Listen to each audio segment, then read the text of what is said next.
পেটের মেদ কমাতে বা ডায়াবেটিস, হার্টের সমস্যা, হাই কোলেস্টেরল হলে যে আদর্শ খাবার খেলে উপকার পাওয়া যায় সেটা হলো মাখানা। কিন্তু এটা খাওয়ার একটা নির্দিষ্ট সময় আছে, সেটা নিয়েই বলবো আজ। কখন মাখানা খাওয়া উচিত আর কিভাবে খাওয়া উচিত। Hello everyone, this is dietitian Tania from Nutrinourish diet clinic.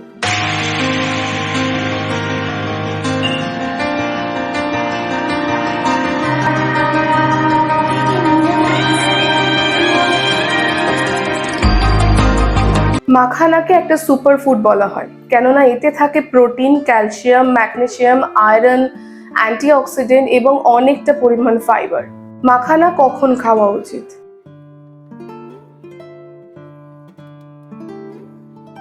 Breakfast, mid morning snacks, evening স্ন্যাক্সে এটা খাওয়া যেতে পারে। মাখানা কিভাবে খাবো?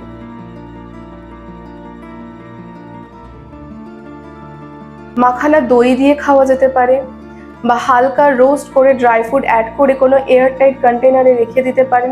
যখন হালকা খিদে পায় তখন এটা খেতে পারেন। মাখানা চায়ের সাথে বিস্কিটের বদলে খেতে পারেন, এটা একটা হেলদি অপশন।